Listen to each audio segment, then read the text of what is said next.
Hi folks, welcome to the Prepared Homestead. This is Travis. Thank you all for stopping by to watch. There's a local meeting coming up, so I wanted to make that announcement real quick. If you live in the Salem, Missouri area, this is not the meeting that I host. It's another good friend that has a very excellent preparedness meeting. So it's in Salem, Missouri this Thursday evening. I think it's like 6:30, but anyways, there's an email that'll be popping up below. You can email Craig, the guy that's running that, and asking more details about his meeting so that you can attend.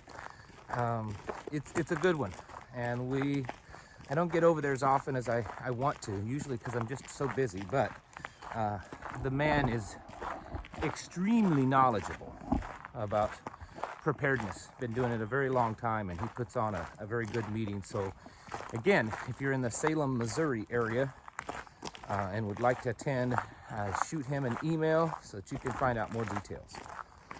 Wanted to talk this morning about something I haven't covered in a while. Some topics are just good to revisit, kind of refresher. And what I want to talk about is your response time. Your response time to a lot of things, to emergencies, whether it's a bad guy on your property, whether it's banks decide to go under, hurricane, whatever it is, our response time. What I find, and even in my own life, this happens. I think this is just a normal thing for people, and we have to struggle and fight against this. And it's, I don't know what you want to call it, complacency,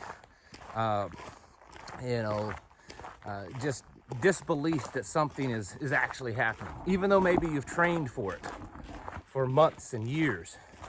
Maybe your whole life you've been focused that, an EMP could happen, and this is what I got to do if an EMP happens, or if it's a nuclear war or whatever. And then it actually starts happening, and it kind of catches you off guard. You're kind of shell-shocked, and you don't respond in the way that you should. I think this is something that everyone should be aware of. Certainly some people are better at overcoming this than others. Maybe it's because of training that they've had versus others not having it. But it is something that we should be aware of and actively work towards it and fight against it. And I think one of the best ways to do that is to train ourselves. You don't have to go join the military, and personally, I wouldn't advise that right now anyways, and this isn't against anyone in the military or our armed forces. Just right now is probably not a good time. Anyways, you don't have to have that level of training to be able to train yourself to be ready at a moment's notice, sharp edges, everything ready to go.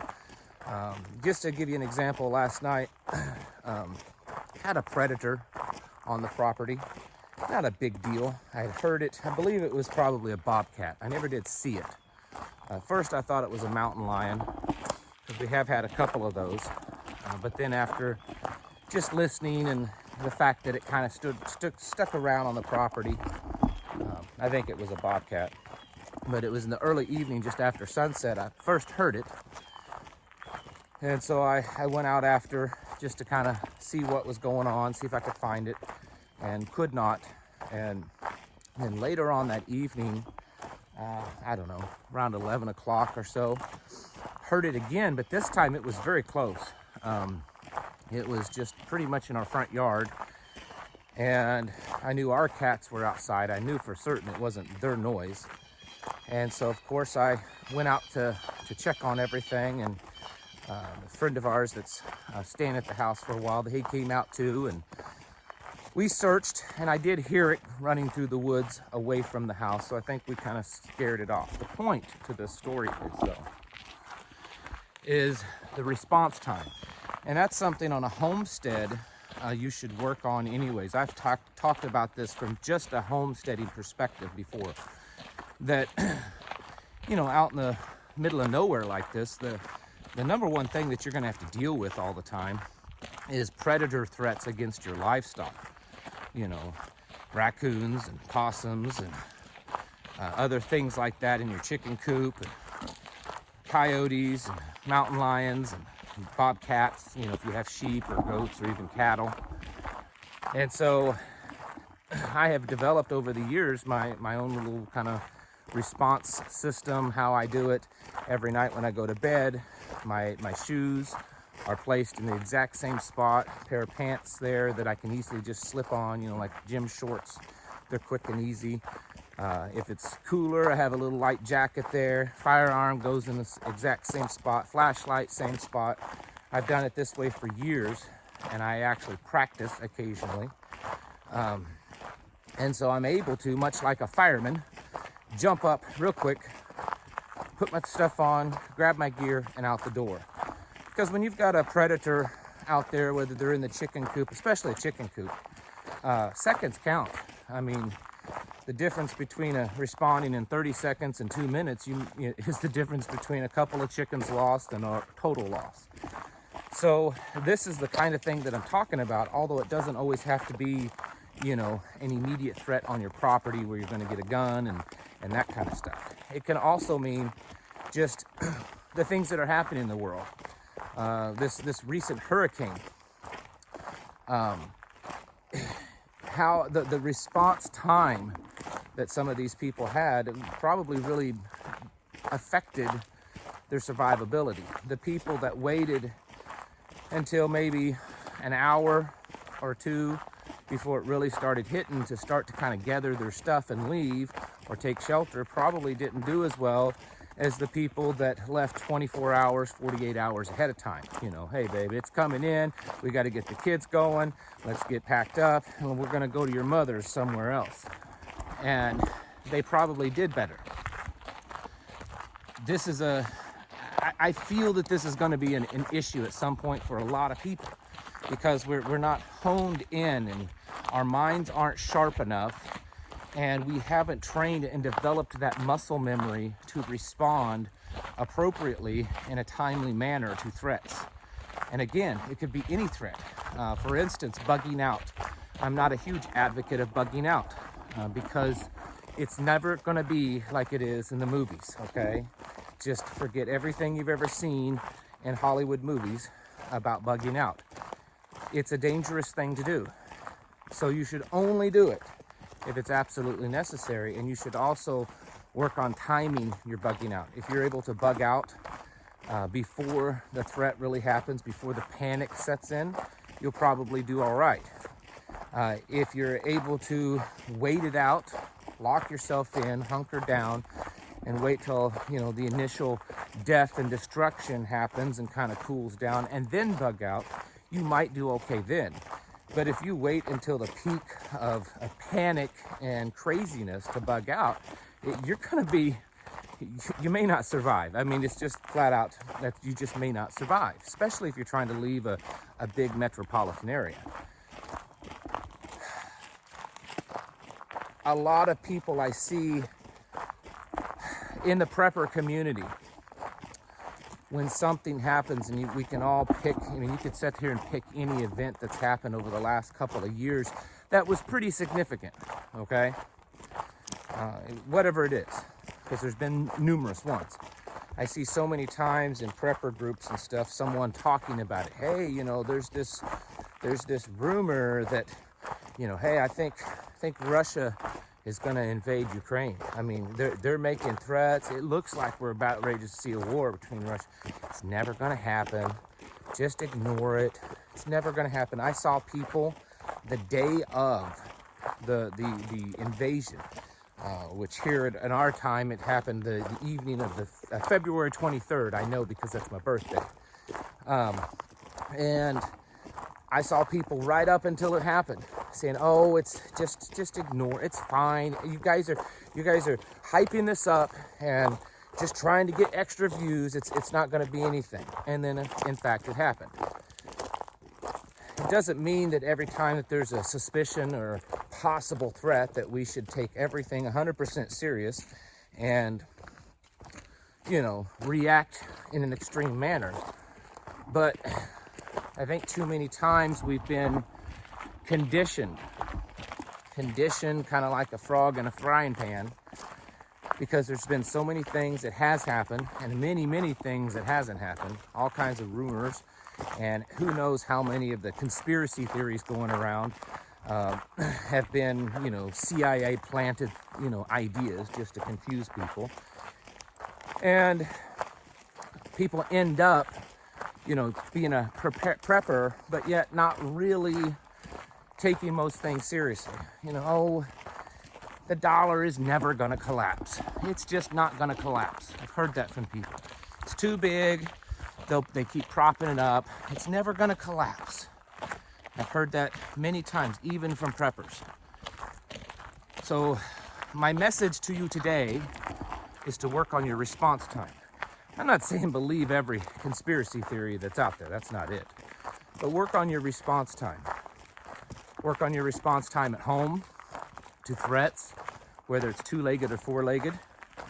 Are you able to jolt yourself out of bed? Another thing that good training is helpful on is to wake you out of slumber very quickly to where you're alert. So many people are, it takes them 30 minutes to wake up, get their eyes open. No, you don't have 30 minutes. You need to be able to wake up very quickly, get what you need to do the job, and get out the door. You should train. Set an alarm. Have your spouse wake you up in the middle of the night to, jump up and go to town on whatever the threat is. Do the same thing with your own evacuation plans. If you, your spouse, or your children work or go to school, go to college, what's your plan to get home? Do you have a certain, trigger word that we send, texting? Hey, it's time to get home. It's happening. And so what is your plan for that to happen? Do you talk about routes getting home so that you know which way your wife is coming home and, you to go get her? My wife and I, when we go shopping, especially in the bigger towns, at bigger stores, a lot of times we need to split up. Neither of us like being in there very long. So, she goes one end of the store and I go to the other end of the store. And we let each other know, okay, I'm going to this part, then this part, then this part. This is what I'm getting. This is where I'll be. That way, if something happens, I'm not running all over the store trying to find her. I know the general areas where she's at, and hopefully I can get to her pretty quickly. This is all about response time. This is something that in law enforcement they deal with. I mentioned the other day on a video that, out here where I live, we have 911. You call it, 45 minutes, sometimes an hour later, maybe even more, is when they'll show up. In fact, typically out here, calling 911 is for them to come and take the report, remove the body, whatever it is, because by the time they're able to get out here, the threat's either over, dead, gone. It takes too long. And that's only going to get worse as our services and stuff start to crumble and have less funding and less officers, more crime. We're going to have to deal with that kind of stuff, even in the cities and urban areas, the suburban areas. So work on your response time to threats, whether it be physical threats in the immediate, economic threats, political threats, international threats. What's your response time and plan if we were attacked by China or Russia or someone else, somewhere else with a nuke? What's your plan? What's your response time? Have you trained and practiced to see how quick you can move? Because when emergencies happen, seconds count. And I think too many people, even preppers, have, gotten a little slow, a little out of shape, physically and mentally. And, oh, we'll be fine, we'll make it all right. And yet we haven't really worked on honing our skills and our ability to respond or deploy or react very quickly to a threat. Folks, this is just one of the many things that we need to be working on, because we don't live in the same world we once did. That's not just me saying that. You can listen to just about every elite that exists, and they've all said it. It's not the same world anymore. So we have to react differently. We have to behave and live our lives differently because of that, so that we're not caught up in it. Folks, it's time to get your houses in order. Prepare yourselves mentally, physically, and spiritually. Thank you for watching. Catch you in the next video.